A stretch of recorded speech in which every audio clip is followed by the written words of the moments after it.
Hello नमस्कार दोस्तों, एक बार फिर से इस आइडियल नर्सिंग के डिजिटल प्लेटफॉर्म के ऊपर मैं मोहित राज यादव आप सभी लोगों का स्वागत करता हूं।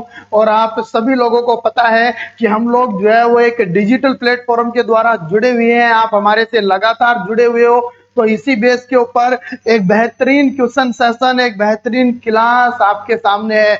और जो क्लास होने वाली है उस टॉपिक का नाम है ब्रेस्ट फीडिंग। जी हाँ दोस्तों, इस ब्रेस्ट फीडिंग के अंदर अपन वो बेहतरीन टॉपिक डिस्कस कर रहे हैं जो हर एग्जाम के अंदर 1 से 2 क्वेश्चन अपने लेकर के आता है। और उन्हीं सब क्वेश्चन को क्लियर करने के लिए आज का ये टॉपिक अपन इस क्लास में डिस्कस करने जा रहे हैं। इससे पहले एक इंपॉर्टेंट जानकारी आप लोगों के लिए कि आइडियल नर्सिंग के ऑफलाइन क्लासेज स्टार्ट हो चुके हैं और ऑफलाइन क्लासेस के अंदर आप लोग जो है वो एडमिशन करवा सकते हैं। बिल्कुल आमने सामने बैठ करके पढ़ाई का मौका ले सकते हैं। और ये शानदार मौका जो है वो स्टार्टिंग के 50 स्टूडेंट्स के लिए 25% जो है वो फीस भी रिलैक्सेशन है। तो पहले आइए और अपनी फीस में रिलैक्सेशन लेकर पहले मौका पाइए। डिस्कस करते हैं अपन टॉपिक, और इमेज बहुत ही अच्छा और टॉपिक आपको दिखाई दे रहा है कि सर ब्रेस्ट फीडिंग होने वाला है। ये टॉपिक 1 बाय 1 एक एक क्वेश्चन अपन इसके डिस्कस करेंगे और किस तरीके से एग्जाम के अंदर आपको एक इंपॉर्टेंस जो है वो क्वेश्चंस मिलने वाले हैं। स्पेशली नॉर्सेट एग्जाम आपका, ईएसआईसी, आरआरबी हो गया, ईएसआईसी वगैरह, पीजीआई आपका, या आप सीएचओ या यूपी एनएचएमओ, जितने भी एग्जाम है उन सब की प्रिपरेशन के लिए तैयार हैं। तो ये लीजिएगा आपकी स्क्रीन के ऊपर ये पहला क्वेश्चन जो है वो पहला क्वेश्चन है। और क्या कह रहा है ये क्वेश्चन देखिए। 1 बाय 1 क्वेश्चन को बहुत अच्छे से पढ़ना है, समझना है और फिर अपने को उसका आंसर जो है वो टिक करना है। देखिएगा क्वेश्चन है आपका, an expectant mother plan on breastfeeding and ask you when you should start breastfeeding, when should the mother start breastfeeding। एक ब्रेस्ट फीडिंग की एक्सपेक्टेंट मदर है, माँ ब्रेस्ट फीडिंग करवाना चाह रही है, प्लानिंग स्टार्ट कर रही है ब्रेस्ट फीडिंग करवाने के लिए। जिस माँ को पिछले 9 महीने से इंतजार था कि मैं बच्चे को दूध पिलाऊं, वो अपना वो इंतजार खत्म की है और वो एक्सपेक्टेंट कर रही है कि मैं ब्रेस्ट फीडिंग करवाऊं, तो उस माँ को कब स्टार्ट कर देना चाहिए, ये आपका क्वेश्चन है। और पहला ऑप्शन है as soon as possible after delivery. Option B आपके सामने है 4 hour after delivery. Option C दिया है आपको कि sir 30 minute after delivery, delivery के 30 मिनट में। और ऑप्शन डी जो है वो डी आपको दिया है आफ्टर बाथिंग द बेबी, की बेबी को बाथ जो है वो बाथ करवाने के बाद में कब उस बच्चे को ब्रेस्ट फीडिंग करवाएगी ये मदर, ये आपका क्वेश्चन कह रहा है। और बहुत सही कि आप सब लोगों का आंसर जो है वो आपके माइंड में बिल्कुल सही आंसर है और बिल्कुल एक्यूरेट जो है वो आप आंसर की बात कर रहे हो। और वो सही आंसर ये है आपका, बिल्कुल जी हाँ, एज सुन एज पॉसिबल जो है वो पॉसिबल डिलीवरी आपका सही है। आपको क्वेश्चन में ये दिया है कि मदर ब्रेस्ट फीडिंग करवाना चाह रही है, तो बिल्कुल जितना जल्दी मां कंफर्ट हो सके उतना जल्दी आपको क्या करवाना है, ब्रेस्ट फीडिंग करवाना है। और ये नॉर्मल डिलीवरी के अंदर आपको ध्यान रखना है। सर कौन सी डिलीवरी के अंदर आपको as soon as possible breast feeding करवानी है? नॉर्मल डिलीवरी के अंदर। सर क्वेश्चन में आप सिर्फ अपने को ना सिजेरियन लिखा ना नॉर्मल लिखा, तो अपने को आंसर नॉर्मल डिलीवरी मान करके देना है और अपना राइट होगा as soon as possible. Sir option B जो है वो बी दिया है 4 आवर आफ्टर बर्थ, कि जन्म के 4 घंटे जो है वो 4 घंटे के बाद में नहीं, 4 घंटे के बाद में जो है वो सिजेरियन डिलीवरी के अंदर करवाई जाती है ब्रेस्ट फीडिंग। नॉर्मल डिलीवरी में आपको नहीं करवानी है यहां पर सर। और आपको दिया है 30 minute after birth. As soon as अगर ऑप्शन के अंदर नहीं होता है आपका, तो फिर नॉर्मल डिलीवरी में राइट होता है आपका कौन सा, 30 मिनट आफ्टर बर्थ जो है वो बर्थ। और ऑप्शन डी दिया है after bathing the baby. Sir एक बच्चे को 24 आवर के बाद में नहलाया जाता है, बाथिंग करवाई जाती है, तो आपको तो एज सुन एज ध्यान रखना है, 30 मिनट ध्यान रखनी है। और अगर इसके बाद भी आपको आंसर है तो 1 आवर ध्यान रखना है। Normal delivery first priority is as soon as possible, second priority is 30 minute और third priority is within 1 hour जो है वो 1 आवर। और अगर बात करें सिजेरियन डिलीवरी की, तो फिर राइट होगा आपका 4 आवर आफ्टर डिलीवरी। तो आई होप कि आपको ये पहला क्वेश्चन क्लियर हुआ होगा कि एज सुन एज पॉसिबल आपको क्या करवानी है, ब्रेस्ट फीडिंग करवानी है। चलते हैं अगले क्वेश्चन की तरफ, और ये है आपकी स्क्रीन के ऊपर अगला क्वेश्चन। बहुत इंपॉर्टेंट क्वेश्चन से ध्यान दीजिएगा। एक क्वेश्चन आपके बहुत सारे कंसेप्ट क्लियर कर रहा है। क्वेश्चन कह रहा है the current recommendation of breast feeding is that, breast feeding की करंट रिकमेंडेशन क्या है। और ऑप्शन ए जो है वो ये आपके सामने है कि exclusive breast feeding should be continue till 4 month as followed supplementary with additional, कि कम से कम एक्सक्लूसिव ब्रेस्ट फीडिंग 4 महीने करवानी चाहिए कंटिन्यू। ऑप्शन बी दिया है exclusive breast feeding should be continue 6 month, 6 महीने तक कंटिन्यू करना चाहिए एक्सक्लूसिव ब्रेस्ट फीडिंग को।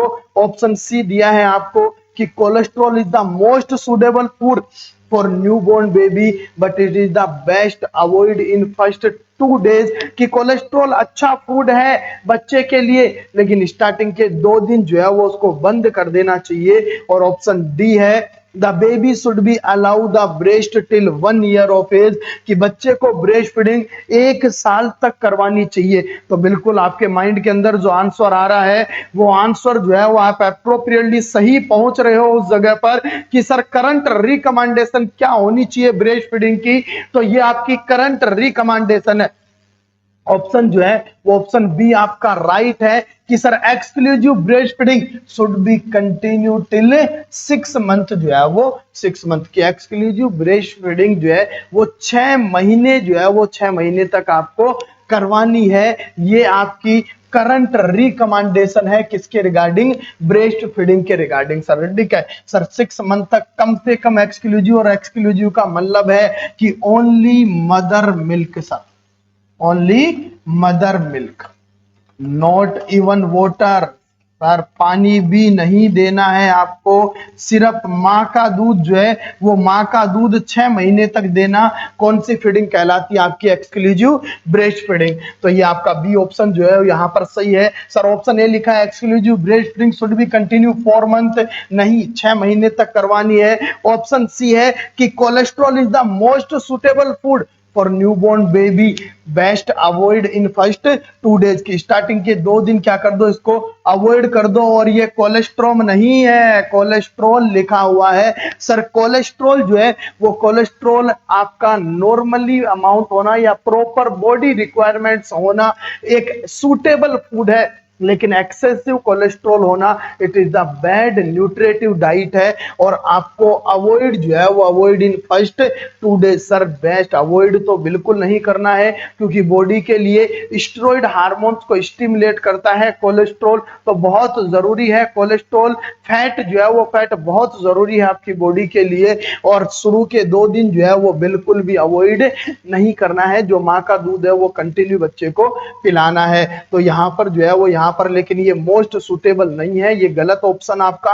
और सर डी दिया है the baby should be allow to breast feeding till 1 year of age, कि 1 साल तक बच्चे को क्या करवानी चाहिए, ब्रेस्ट फीडिंग करवानी चाहिए। उसके बाद में जो है वो उसको छुड़वा देना चाहिए ब्रेस्ट फीडिंग करना, नहीं 1 ईयर नहीं। सर सही आंसर ये है कि 2 ईयर्स, 2 साल तक बच्चे को क्या करवानी चाहिए, ब्रेस्ट फीडिंग करवानी चाहिए कम से कम। और 2 साल के ऊपर इस बच्चे को ब्रेस्ट फीडिंग छुड़वानी चाहिए। जिस थेरेपी के द्वारा ये ब्रेस्ट फीडिंग छुड़वाई जाती है उस थेरेपी का नाम होता है एवर्जन थेरेपी। जी हाँ, एवर्जन थेरेपी क्या है, तो बहुत सिंपल सा कि सर किसी भी प्लीजरेबल फीलिंग्स, प्लीजरेबल इमोशंस को अनप्लीजरेबल फीलिंग्स, अनप्लीजरेबल इमोशंस में चेंज कर देना। कौन सी थेरेपी, आपकी एवर्जन थेरेपी। और ये एवर्जन थेरेपी मदर के निप्पल जो है वो निप्पल के ऊपर बीटर टेस्ट, कुछ कड़वी चीज लगा दी जाती है। 2 साल के बाद में ब्रेस्ट फीडिंग छुड़वाने के लिए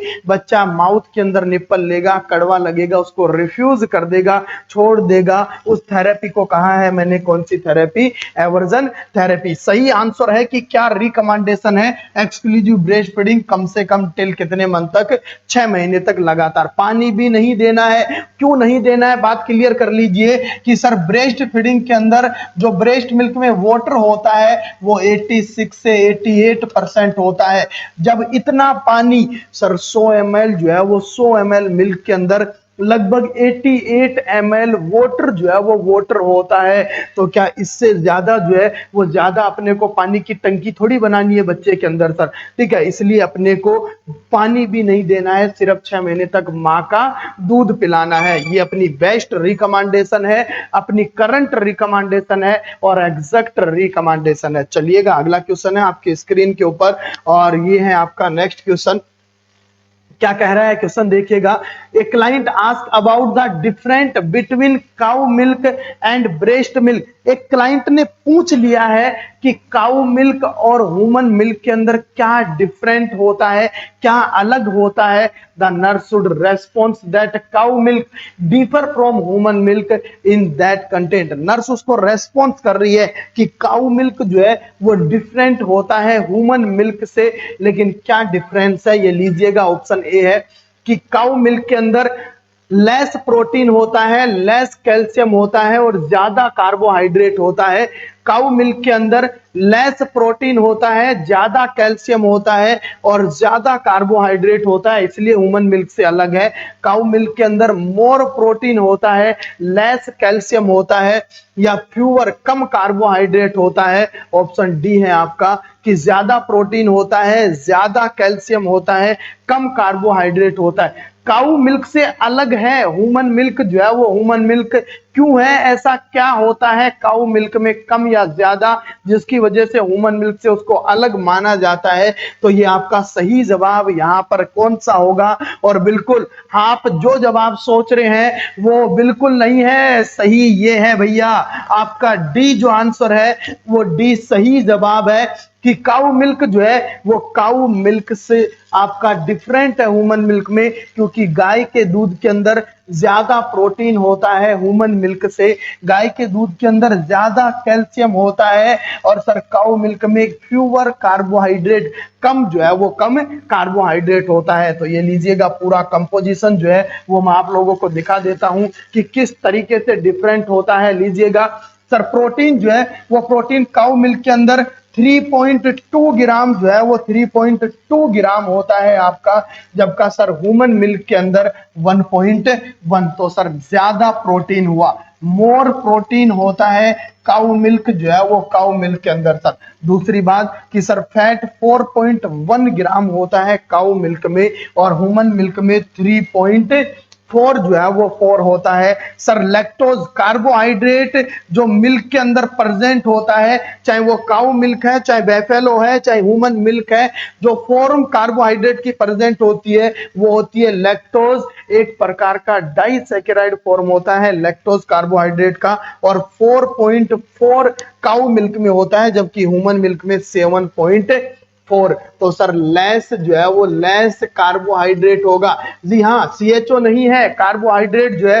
वो कार्बोहाइड्रेट है ये आपका सर कम कार्बोहाइड्रेट होता है काउ मिल्क जो है वो काउ मिल्क के अंदर। और सर कैल्शियम जो है वो कैल्शियम 120 मिलीग्राम 100 ml के अंदर, जबकि आपने ह्यूमन मिल्क की बात कर रहे हो तो 28 मिलीग्राम ही होगा। ज्यादा कैल्शियम जो है वो ज्यादा कैल्शियम होगा, मोर कैल्शियम मोर प्रोटीन और लेस कार्बोहाइड्रेट। तो ये पूरा कंपोजिशन आपको ध्यान रखना है। मिल्क जो है वो मिल्क में बहुत से इंपॉर्टेंट क्वेश्चंस यहां से पूछ लेता है एग्जामिनर, और अपना पिछला आंसर यही था क्वेश्चन का कि ज्यादा जो है वो ज्यादा प्रोटीन होता है आपका, ज्यादा कैल्शियम होता है और कम कार्बोहाइड्रेट होता है। चलिएगा अगला क्वेश्चन है आपकी स्क्रीन के ऊपर, और ये लीजिएगा क्वेश्चन कह रहा है आपका which statement made the client indicate that the mother understand the limitation of breast feeding her new born. कौन सा स्टेटमेंट एक न्यू बॉर्न को फीडिंग करवाने के रिगार्डिंग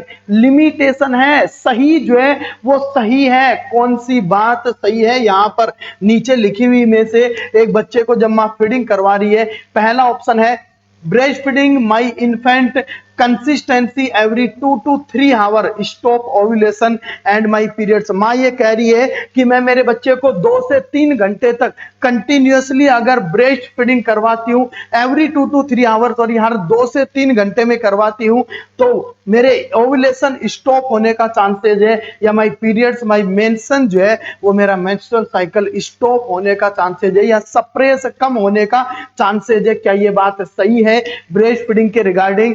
दूसरी बात, दूसरा ऑप्शन है कि breast feeding my baby immediate after drinking alcohol is safe than waiting for alcohol to clear my breast milk. कि मैं जो है वो जस्ट, माँ कह रही है कि मैं जस्ट अल्कोहल पीने के बाद में बच्चे को ब्रेस्ट फीडिंग जो है वो ब्रेस्ट फीडिंग करवाऊं और ये मिल्क जो है वो मिल्क क्लियर होगा, इसमें अल्कोहल जो है वो अल्कोहल नहीं होगा। क्या ये सही बात है ब्रेस्ट फीडिंग के रिगार्डिंग? और तीसरी कह रहा है माँ कि I can start smoking cigarette जो है वो cigarette while breast feeding because it will not affect the baby. कि मैं सिगरेट जो है वो सिगरेट पी सकती हूँ, स्मोकिंग कर सकती हूँ जब मैं बच्चे को ब्रेस्ट फीडिंग करवा रही हूँ, तो क्योंकि ये ब्रेस्ट फीडिंग को इफेक्ट नहीं करता है सिगरेट जो है वो सिगरेट स्मोकिंग। और ऑप्शन डी है कि when I take warm shower, मैं गर्म पानी से नहा सकती हूँ, गर्म जो है वो गर्म शावर ले सकती हूँ। और किसके regarding? After one breastfeeding I breast feeding it relieve the pain from being engorge between breastfeeding. कि जब ब्रेस्ट एंगोर्ज जो है वो एंगोर्ज है तो उसके दौरान मैं उस पेन को रिलीव करने के लिए गर्म पानी से नहा सकती हूँ, ऐसे माँ कह रही है। कौन सी बात यहाँ पर सही है और क्या आपका सही जवाब होने वाला है? चलिएगा आंसर जो है वो आंसर दीजिएगा।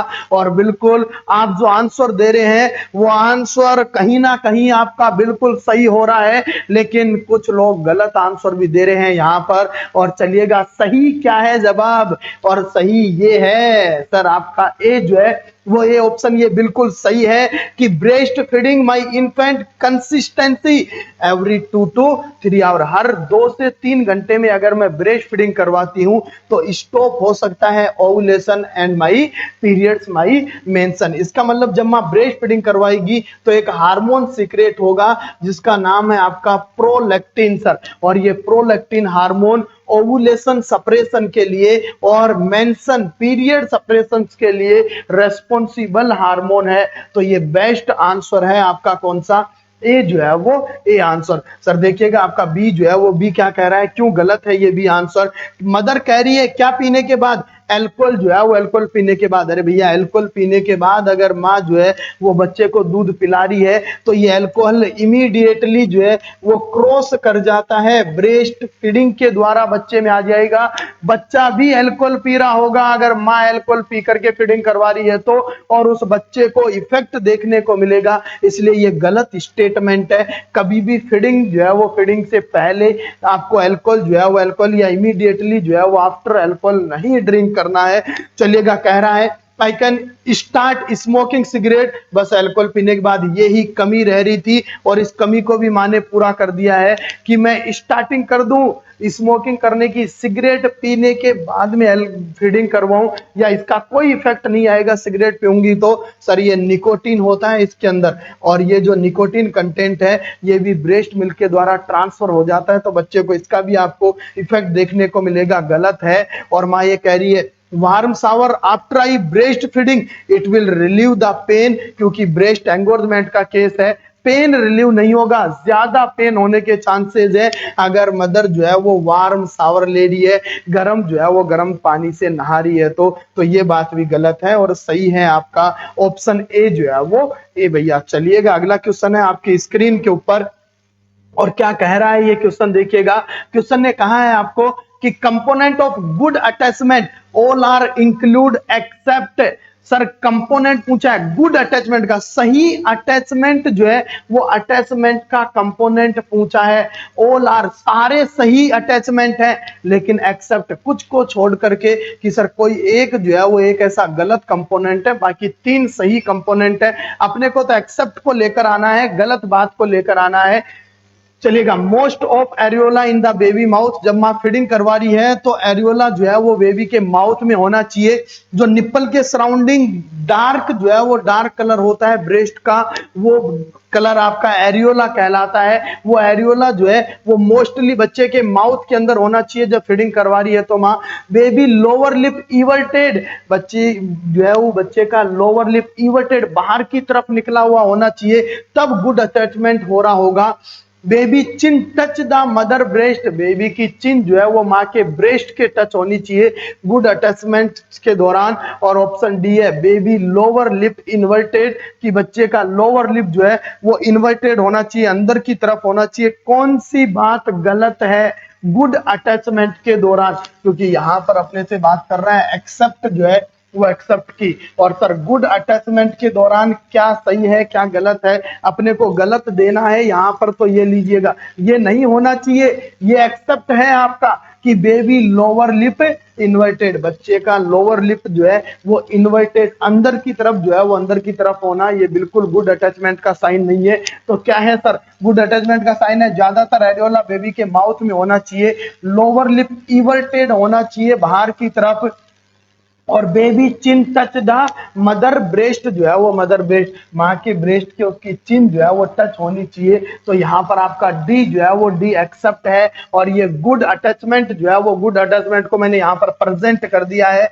देखिएगा मदर जो है वो मदर के ब्रेस्ट से ये वाला जो पार्ट है ये एरियोला पार्ट माउथ के अंदर कंप्लीटली होना चाहिए एरियोला, चिन जो है वो चिन ब्रेस्ट के टच होनी चाहिए, और लोअर लिप जो है वो लोअर लिप इवर्टेड होना चाहिए, बाहर की तरफ निकला हुआ होना चाहिए, अंदर की तरफ धसा हुआ नहीं होना चाहिए। ये गुड अटैचमेंट होगा, अच्छा अटैचमेंट होगा, अच्छी सकिंग करेगा, इफेक्टिव ब्रेस्ट फीडिंग कर पाएगा बच्चा। चलिएगा अगला क्वेश्चन आपकी स्क्रीन पे लीजिएगा। The nurse is teaching breast care to the client who breast feeding, एक नर्स है जो टीचिंग कर रही है ब्रेस्ट केयर के रिगार्डिंग, कि ब्रेस्ट की केयर ऐसे की जाती है, ये बात समझा रही है एक मदर को एक nurse. While client statement indicate that the teaching was effective, आपने सही समझाया है या आपकी टीचिंग इफेक्टिव है? कौन सा एक स्टेटमेंट ये बता रहा है कि आपने बिल्कुल सही टीचिंग दी है या आपका इफेक्टिव टीचिंग है वो? और ये लीजिएगा ऑप्शन ए दिया है I should air dry my nipple after each feeding, माँ कह रही है कि मैं ब्रेस्ट फीडिंग जो है वो ब्रेस्ट फीडिंग को एयर के अंदर क्या रखूं, ड्राई जो है वो ड्राई रखूं निप्पल को आफ्टर फीडिंग जो है वो फीडिंग के बाद में।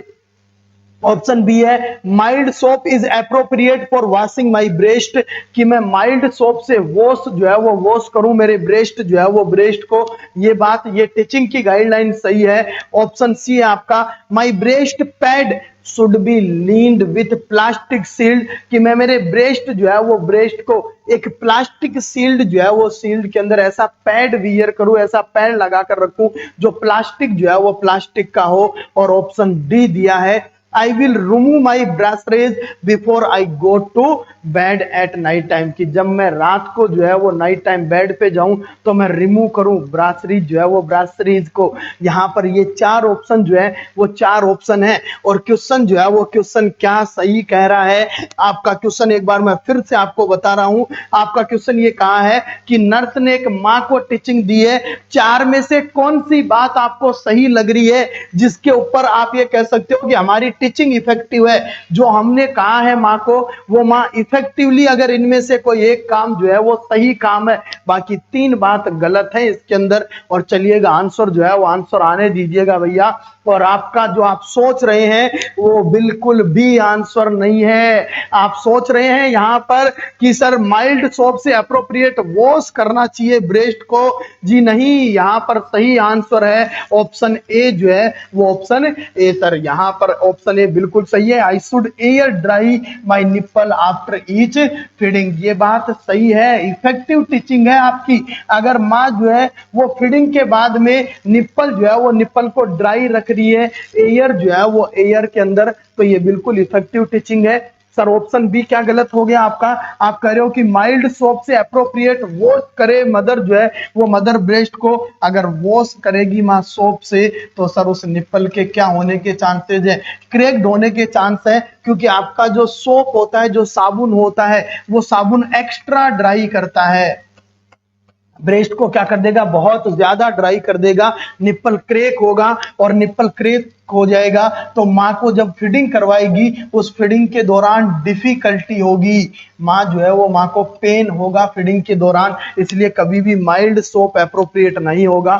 ऑप्शन आपका सी कह रहा है माई breast pad should B lean with plastic shield, नहीं, प्लास्टिक शील्ड की अगर मदर पैड जो है वो पैड वियर कर रही है तो यहां पर जो है वो चांसेज है कि ये प्लास्टिक शील्ड ब्रेस्ट को मॉइस्ट बना करके रखेगा। क्या बना करके रख रहा है? मॉइस्ट। और ब्रेस्ट जो है वो ब्रेस्ट का मॉइस्ट रहना, वो एरिया जो है वो आपका मोर चांसेज है इन्फेक्शन जो है वो इन्फेक्शन होने के लिए, इसलिए यहां पर ये ऑप्शन गलत है और ऑप्शन डी है। I will remove my bras before I go to bed time, की बेड टाइम जो है वो बेड टाइम पर जाते समय, रात को समय, मैं ब्राज जो है वो ब्रा को क्या कर दूं?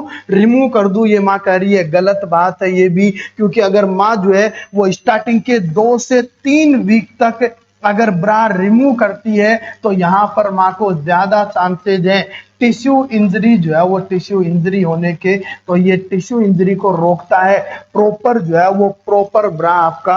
इसीलिए आपको माँ के लिए इफेक्टिव टीचिंग यही है कि ड्राई रखे फीडिंग करवाने के बाद में, और ईच फीडिंग जो है वो ईच फीडिंग के बाद में। सर बिल्कुल आपका ऑप्शन है यहाँ पर सही आंसर है। और चलिएगा अगला क्वेश्चन है, आपकी स्क्रीन के ऊपर लीजिएगा।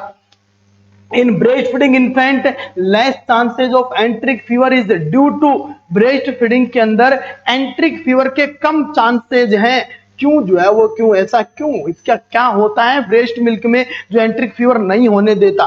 सर स्टेराइल नेचर होता है ब्रेस्ट मिल्क जो है वो, ब्रेस्ट मिल्क IgA होता है ब्रेस्ट मिल्क जो है वो ब्रेस्ट मिल्क के अंदर। और ऑप्शन सी कह रहा है breast milk nutrient beneficially effective on immune system जो है वो इम्यून सिस्टम। और ऑप्शन डी कह रहा है एल्कलाइन पीएच ऑफ स्टूल जो है वो स्टूल, इसलिए एंट्रिक फीवर के चांसेस जो है वो कम है। सही आंसर दीजिएगा, क्या यहाँ पर सही जो है वो सही होने वाला है और नहीं? एक बार फिर आप लोग गलत आंसर कर रहे हैं भैया। सही जवाब ये है, जी हाँ, बी सही जवाब नहीं है। सही जवाब है आपका कौन सा? सी जो है वो सी। और क्या कहा है सी ने? ब्रेस्ट मिल्क न्यूट्रिएंट्स, जो ब्रेस्ट मिल्क के अंदर न्यूट्रिएंट्स होते हैं वो बेनिफिशियली इफेक्ट्स प्रोड्यूस करते हैं on immune system. Sir immune system जो है वो इम्यून सिस्टम के लिए अच्छे न्यूट्रिटिव कंटेंट से इम्यून सिस्टम को इंप्रूव करते हैं, इसलिए एंट्रिक फीवर होने के चांसेस क्या है? कम जो है वो कम है। सर ऑप्शन बी क्यों नहीं? तो ऑप्शन बी के अंदर आपको पर्टिकुलर दे दिया कि ब्रेस्ट मिल्क के अंदर IgA होता है, और आपको पता है कि सर इम्यूनोग्लोबिन जो है वो इम्यूनोग्लोबिन काम करते हैं कौन से सिस्टम के? आपके इम्यून सिस्टम के प्रति। तो आपका इम्यून सिस्टम के प्रति इम्यूनोग्लोबिन का काम करना जो है वो एंट्रिक फीवर, इंटेस्टाइन का फीवर है ये, और इंटेस्टाइनल इन्फेक्शन है, इससे नहीं रोक सक रहा है यहाँ पर ये। और सर पर्टिकुलर IgA ही नहीं सर, ब्रेस्ट मिल्क जो है वो ब्रेस्ट मिल्क के अंदर आपका IgM भी प्रेजेंट होता है और IgG भी प्रेजेंट होता है। ये मोर एब्डुडेंट सबसे ज्यादा प्रेजेंट होता है। Sir sterile nature of breast milk, बिल्कुल स्टेराइल नेचर का है तो एंट्रिक फीवर जो है वो एंट्रिक फीवर के चांसेस जो है वो कम हो जाएंगे। सर ये बात जो है वो स्टेराइल नेचर तो सही है, लेकिन क्या एंट्रिक फीवर के लिए ये सही है? नहीं सर, एंट्रिक फीवर के लिए तो बेस्ट न्यूट्रिएंट का होना, बेनिफिशियल इफेक्ट होना उन न्यूट्रिएंट्स का, ये बात सही है। और alkaline pH of stool irrelevant option यहां पर है, तो यहां पर सही ऑप्शन है आपका कौन सा? सी जो है वो सी ऑप्शन। सर चलिएगा अगला क्वेश्चन है आपके स्क्रीन के ऊपर, और ये लीजिएगा। Component of human milk is protective against giardia lamblia infection. कौन सा कंटेंट ब्रेस्ट मिल्क के अंदर जो ग्रीडिया लैम्बिला इन्फेक्शन जो है वो इन्फेक्शन को प्रोटेक्ट करता है, रोकता है? सर लाइसोजाइम रोकता है, लैक्टोफेरिन रोकता है, सी बाइफिडस फैक्टर रोकता है, या सर डी पाबा जो है वो पाबा कंटेंट रोकता है? कौन सा ऐसा कंटेंट है जो ग्रेडिया लैम्बिला इन्फेक्शन को रोकता है? और यहां पर सही जवाब है आपका सर लैक्टोफेरिन। सर कौन रोकता है आपका ग्रेडिया लैम्बिडा को? लैक्टोफेरिन जो है वो लैक्टोफेरिन। सर ये लैक्टोफेरिन जो है वो एक तो आपके ग्रेडिया लैम्बिला से प्रोटेक्ट कर रहा है आपको, और दूसरा प्लाज्मोडियम फैल्सीफेरम सर, इससे भी रोकता है आपको। प्लाज्मोडियम फैल्सीफेरम जो है वो फैल्सीफेरम से भी रोकता है सर। सर बाइफिडस फैक्टर क्या करता है, किसको रोकता है? सर बाइफिडस फैक्टर जो है वो बाइफिडस फैक्टर तो बेस्ट एब्जॉर्प्शन, बेस्ट डाइजेशन के लिए जिम्मेदार है। अच्छा डाइजेशन हो जाए और अच्छे से एब्जॉर्प्शन हो जाए ब्रेस्ट मिल्क का, इस बात के लिए कौन होता है ब्रेस्ट मिल्क में? बाइफिडस फैक्टर। और सर ये पावा जो है, वो पावा तो सुना सुना सा कंटेंट लग रहा है, और ये क्या है ये पावा कंटेंट? तो ये इसका फुल फॉर्म है para amino benzoic acid. Benzoic acid. Sir PABA क्या करता है? तो सर पावा जो है वो पावा आपका प्लाज्मोडियम वाइवेक्स जो है वो वाइवेक्स को प्रोटेक्ट कर देता है, इसकी ग्रोथ को रोक देता है। और प्लाज्मोडियम वाइवेक्स की ग्रोथ को रोकना, इसका मतलब क्या होने से बचा देता है? मलेरिया होने से बचा देता है। क्वेश्चन ये पूछ लिया जाए कि एक बच्चे में ब्रेस्ट मिल्क मलेरिया से प्रिवेंट करता है, आपका आंसर होगा क्योंकि ब्रेस्ट मिल्क में क्या होता है? पैरा अमाइनो बेंजोइक एसिड होता है। सर लाइसोजाइम जो है वो लाइसोजाइम बिल्कुल माइक्रो ऑर्गेनिज्म जो है वो माइक्रो ऑर्गेनिज्म को ग्रोथ नहीं करने देता है लाइसोजाइम, लेकिन यहाँ पर तो पर्टिकुलर लिख दिया अपने को ग्रेडिया लेमिला इन्फेक्शन, और ग्रेडिया लेमिला पे स्पेशलाइज काम करता है कौन? आपका लैक्टोफेरिन जो है वो लैक्टोफेरिन। सर चलिएगा आपका जो है वो नेक्स्ट क्वेश्चन है स्क्रीन के ऊपर, और ये लीजिएगा nipple confusion mean. Sir question कह रहा है कि निप्पल कंफ्यूजन का मतलब क्या होता है? किसे कहोगे निप्पल जो है वो निप्पल का कंफ्यूजन? ऑप्शन ए दिया है baby not able to suck with बोतल जो है वो बोतल, बच्चे का बोतल के साथ में सक नहीं करना निप्पल कंफ्यूजन होता है। ऑप्शन बी दिया है baby not able to feed with spoon, spoon के साथ फीड नहीं करना आपका निप्पल कंफ्यूजन होता है। ऑप्शन सी दिया है बेबी फीड विथ ए बोतल फाइंडिंग इट डिफिकल्ट, बोतल फाइंडिंग करने में डिफिकल्ट होना, and confusing to suck the breast, breast जो है वो ब्रेस्ट को सक करने में कंफ्यूज होना। और ऑप्शन डी दिया है baby not able to feed with पैलेडन जो है वो पैलेडन, कि सर स्पून जो है वो स्पून लाइक ही ये इंस्ट्रूमेंट है आपका, और इसको जो है वो सक करने में, इसको फीड करने में बेबी का एबल नहीं होना, नॉट एबल होना बेबी। कौन सी बात सही है? निप्पल कंफ्यूजन जो है वो निप्पल कंफ्यूजन के रिगार्डिंग। जी हाँ, आपको ये निप्पल कंफ्यूजन जो है वो वर्ड बिल्कुल नया वर्ड लग रहा है ब्रेस्ट फीडिंग के रिगार्डिंग, कि निप्पल का कंफ्यूजन हो जाना क्या होता है। और आपका तुक्का बिल्कुल सही है कि सर सबसे बड़ा लिखा हुआ है सी ऑप्शन, क्या पता ये ही सही होगा? जी सही नहीं, ये होगा सही जो है वो सही ऑप्शन ही है ये आपका। और क्या है ये सही ऑप्शन? देखिए बेबी फीड विथ बोतल फाइंडिंग डिफिकल्ट, कि बोतल की फाइंडिंग करने में डिफिकल्ट होना, फाइंड आउट नहीं कर पाना बोतल फीड्स को, और confusing to suck the breast, sir breast को सक करने में कंफ्यूज जो है वो कंफ्यूज होना क्या कहलाता है? आपका निप्पल कंफ्यूजन कहलाता है। Sir mainly nipple confusion pre term बच्चों में देखने को मिलता है, और इन प्री टर्म बच्चों के अंदर बोतल या ब्रेस्ट फीडिंग ना करवा करके और आपका कटोरी स्पून फीडिंग जो है वो कटोरी स्पून फीडिंग करवाया जाता है। एक तो प्री टर्म बच्चा इफेक्टिवली सक नहीं कर पाएगा, दूसरा उनमें ज्यादा देखने को मिलता है निप्पल कंफ्यूजन जो है वो nipple confusion. Sir nipple confusion उन बच्चों में भी ज्यादा देखने को मिलता है, मदर जो है वो मदर अगर इफेक्टिवली फीडिंग नहीं करवा रही है, प्रॉपर मदर की बॉन्डिंग नहीं है बच्चे के साथ में, तो भी उन बच्चों में क्या देखने को मिलता है? आपको निप्पल कंफ्यूजन देखने को मिलता है। और किसे कहते हैं ये आपको समझ में आ गया कि बोतल फीड जो है उस फीड को फाइंड आउट करने में डिफिकल्टी होना, और दूसरा कंफ्यूज होना ब्रेस्ट जो है वो ब्रेस्ट को सक करने के अंदर। सर चलिएगा अगला क्वेश्चन है आपकी स्क्रीन के ऊपर, क्वेश्चन नंबर 10 जो है वो 10 लीजिएगा। Sir compare to mature milk pre term milk is richer in except. Sir कि मैच्योर मिल्क और प्री टर्म मिल्क को अगर कंपेयर किया जाए तो सर मैच्योर मिल्क जो है वो मैच्योर मिल्क और प्री टर्म मिल्क के अंदर रिचर होता है, ज्यादा होता है। क्या ज्यादा होता है? मैच्योर मिल्क के जो है वो मिल्क आपका कंपेयर कर रहे हो प्री टर्म से, तो सर रिचर एक्सेप्ट छोड़ करके, और एक चीज जो है वो एक चीज को छोड़कर बाकी सब ज्यादा होता है प्री टर्म मिल्क के अंदर। बस क्या चीज कम होती है प्री टर्म मिल्क में, इस तरीके से क्वेश्चन को पूछा गया है, एक्सेप्ट करके लीजिएगा।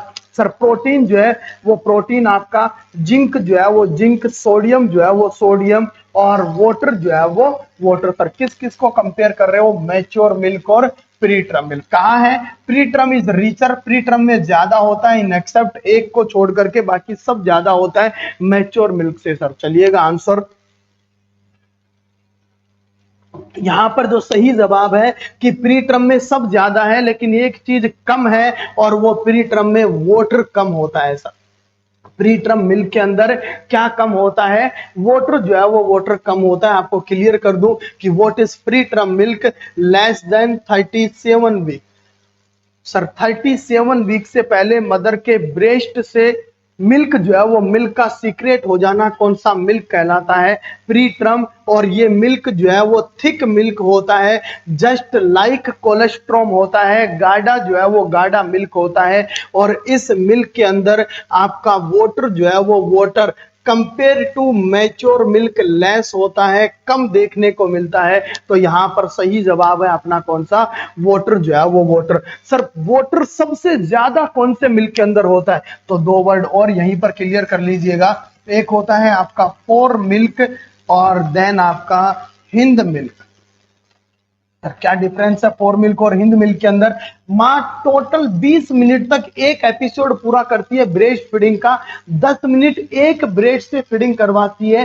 सर एक एपिसोड के दौरान स्टार्टिंग में शुरुआत जो है वो शुरुआत में सीक्रेट होने वाला जो मिल्क होता है एपिसोड स्टार्टिंग के दौरान, उस मिल्क को कहते हो फोर मिल्क। और इस फोर मिल्क के अंदर ज्यादा होता है वाटर जो है वो वाटर कंटेंट।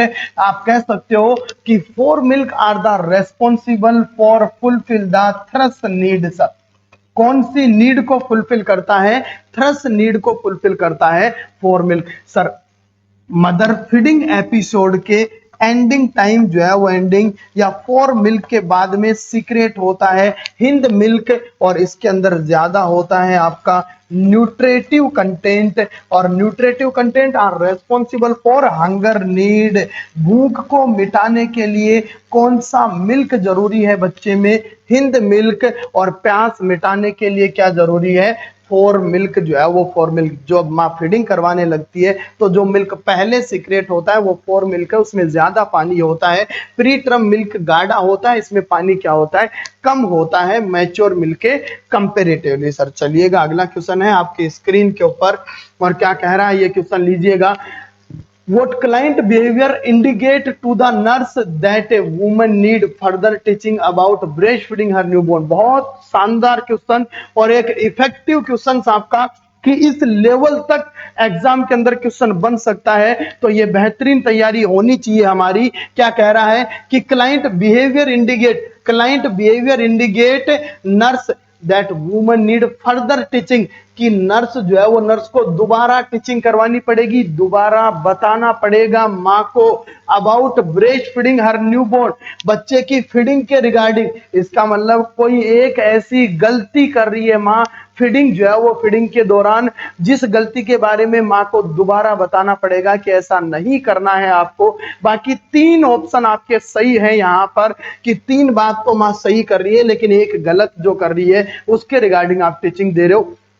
कौन सी गलत बात है? चलिएगा ऑप्शन ए है when she lean forward to place her breast into the infant mouth, की जब भी मैं फीडिंग करवाऊं, जो मदर जो है वो मदर फीडिंग करवा रही है तो ब्रेस्ट जो है वो ब्रेस्ट फीडिंग के दौरान लीन फॉरवर्ड हो जाए, मदर जो है वो मदर इन्फेंट के माउथ जो है वो माउथ में ब्रेस्ट जो है वो ब्रेस्ट को पुट करने के लिए।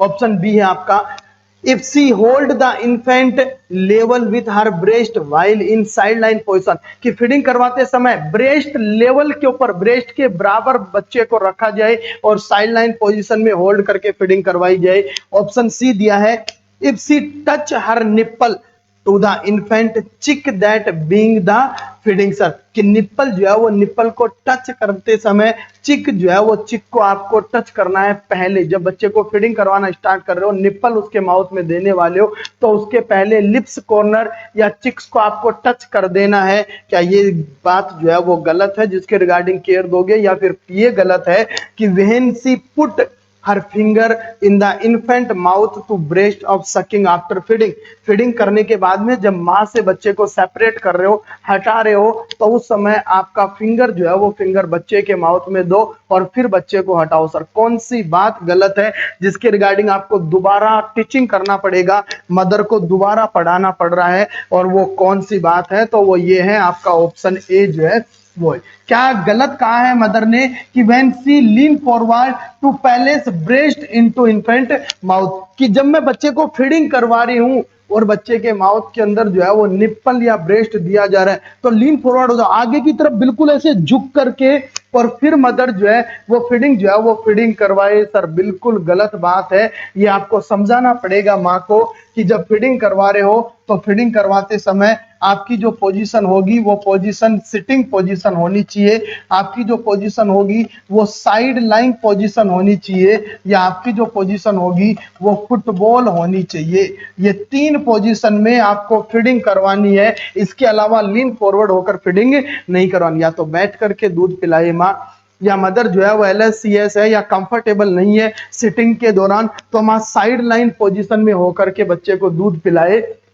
या जैसे अपन फुटबॉल को होल्ड करते हैं इस तरीके से माँ बच्चे को ब्रेस्ट लेवल पे होल्ड करे और फिर फीडिंग करवाए। ये तीनों बात सही है सर, ये आपका बिल्कुल सही है। साइड लाइन में लेवल ऑफ ब्रेस्ट के ऊपर रखना चाहिए बच्चे को फीडिंग, ये भी सही है कि सर टच हर निप्पल जो है वो निप्पल चिक्स जो है वो चिक्स के ऊपर पहले उसके गाल के ऊपर निप्पल को टच करोगे, ब्रेस्ट निप्पल को, और फिर फीडिंग कराओगे। जी हाँ, बिल्कुल इफेक्टिव सकिंग कर पाएगा बच्चा, अच्छे से जो है वो अच्छे से सकिंग कर पाएगा अगर आपने पहले चिक को टच किया, स्टिमुलेशन दे दिया आपने पहला ही। और अगर आपसे ये भी पूछ ले कि कौन से रिफ्लेक्स का स्टिमुलेशन है ये, तो बात करोगे रूटिंग रिफ्लेक्स का स्टिमुलेशन है।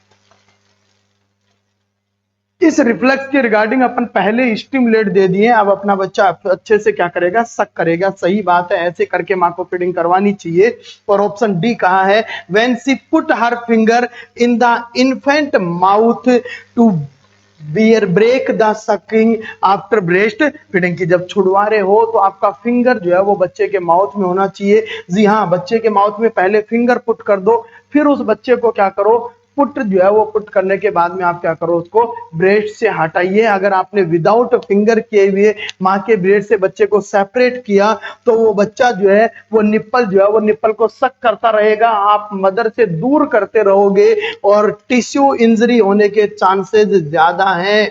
सर ब्रेस्ट टिश्यू इंजरी हो सकती है, बच्चा जो है वो मदर ब्रेस्ट जो है वो ब्रेस्ट को बाइट कर सकता है अगर जो है वो आपने क्या किया है, फिंगर पुट नहीं किया है। तो सर तो चलिएगा, ये तीनों बात सही है। इसके रिगार्डिंग दोबारा समझाओ कि इन पोजीशन में क्या करवानी है, फीडिंग करवानी है। अगला क्वेश्चन है आपकी स्क्रीन के ऊपर, और क्या कह रहा है ये अगला question, which is the most important hormone your body use to make breast milk. Sir कि इंपोर्टेंट हार्मोन जो ब्रेस्ट मिल्क जो है वो ब्रेस्ट मिल्क बनाने के लिए जिम्मेदार जो है वो जिम्मेदार है, और वो कौन सा हार्मोन है। सर एस्ट्रोजन हार्मोन आपका, प्रोलैक्टिन हार्मोन, प्रोजेस्ट्रॉन हार्मोन आपका, और इंसुलिन जो है वो इंसुलिन। सर कौन सा हार्मोन जो आपका मोस्ट अप्रोप्रिएट हार्मोन है बॉडी के अंदर ब्रेस्ट मिल्क को बनाने के लिए।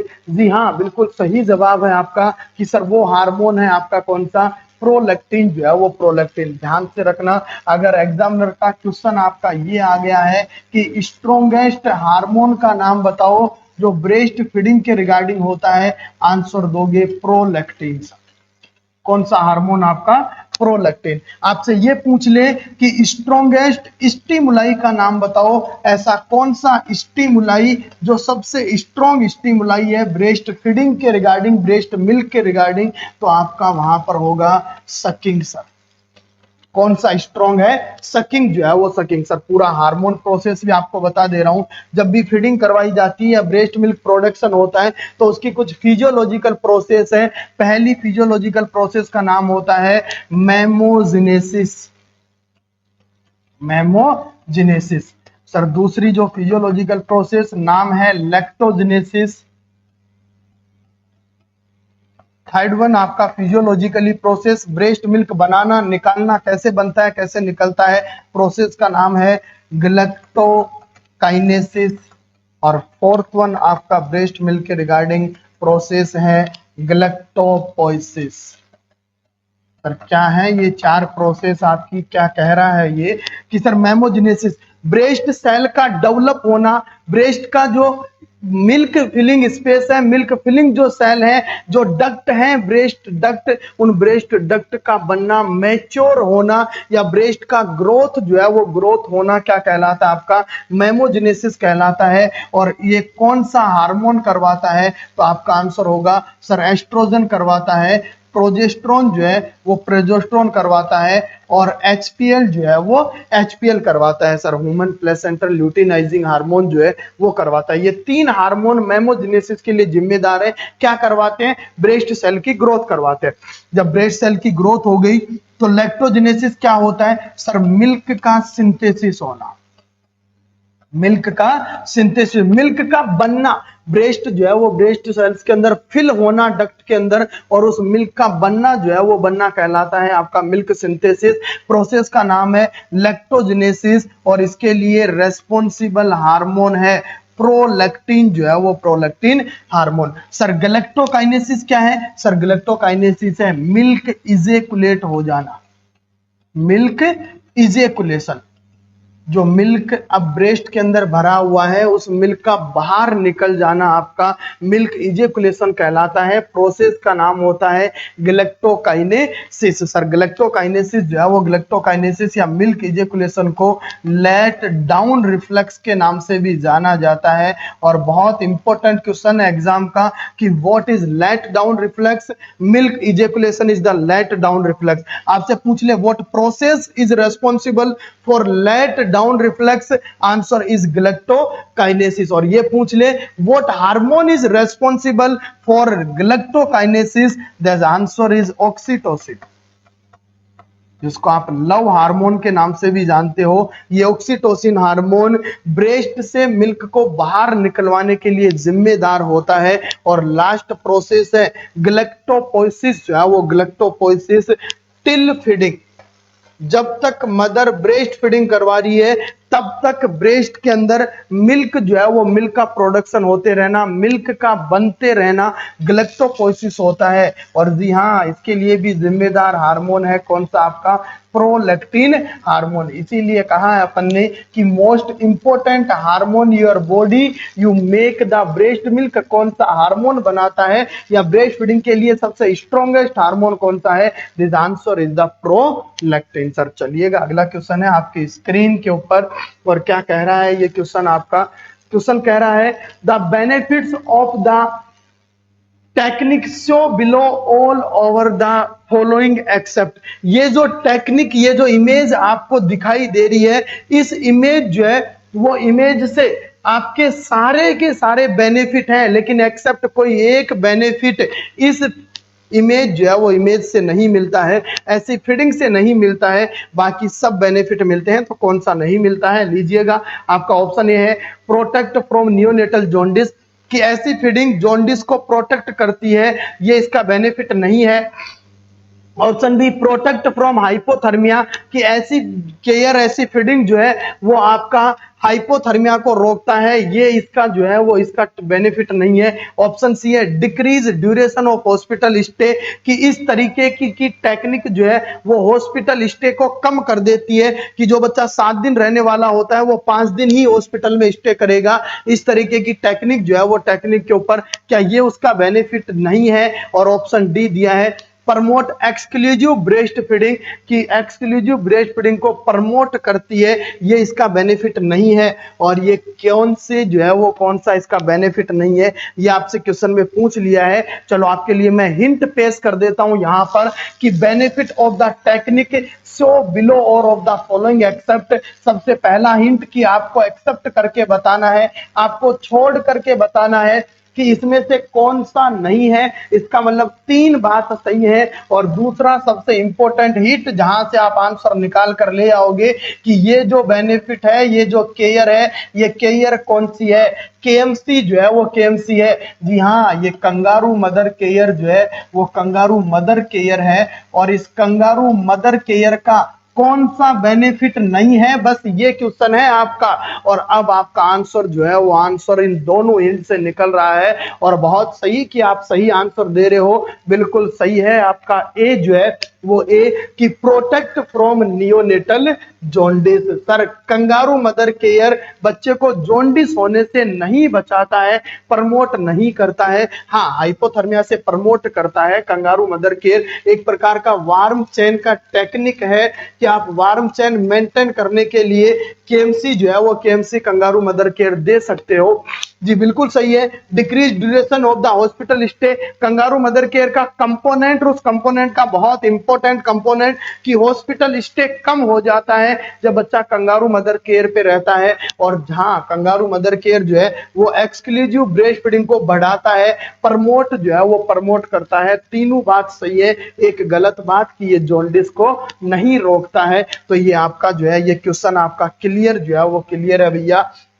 और बिल्कुल आपका ये ऑनलाइन ऑफलाइन दोनों तरीके से आइडियल नर्सिंग का ये प्लेटफॉर्म जो आपसे बिल्कुल रूबरू होता रहेगा, बिल्कुल जुड़ा रहेगा आपके साथ में। बस आप अपनी लगातार तैयारी करते रहिएगा, मेहनत जो है वो लगातार करते रहिएगा भैया। और एक दिन जरूर ये मेहनत, ये तैयारी आपकी रंग लेकर के आने वाली है। और फिर आपके लिए जो है वो दोबारा से मैं ये इंफॉर्मेशन दे दूं कि आपका ideal nursing classes continue offline जो है वो ऑफलाइन बैचेज स्टार्ट है, मॉर्निंग एंड इवनिंग दोनों बैच स्टार्ट है। और ये लगातार 11 तारीख जो है वो 11 तारीख से आपका चल रहा है। डेट आपको लिखा हुआ है कि 11 अक्टूबर से जो है वो लगातार चल रहे हैं ऑफलाइन बैचेज। तो जी हाँ, आप बिल्कुल फेस टू फेस सामने होकर के, रूबरू होकर के और ये आनंद, ये मौका उठा सकते हैं कि सर हमारे को रूबरू होकर के तैयारी करनी है। तो स्वागत है ऑफलाइन क्लासेस के अंदर। बाकी सभी अपडेट्स के लिए, जानकारी के लिए जुड़े रहिएगा आइडियल नर्सिंग क्लासेस के ऑनलाइन प्लेटफॉर्म के साथ में। आई होप कि आप लोगों का जितने क्वेश्चन करवाए हैं वो सब आपको समझ में आए होंगे और बहुत सारे कंसेप्ट आपके क्लियर हुए होंगे इन्हीं सब क्वेश्चंस, इन्हीं सब टॉपिक्स के साथ में और इन्हीं सब कंसेप्ट के साथ में। आज का क्लास जो है वो आज का क्लास इतना ही। Thank you so much and bye bye.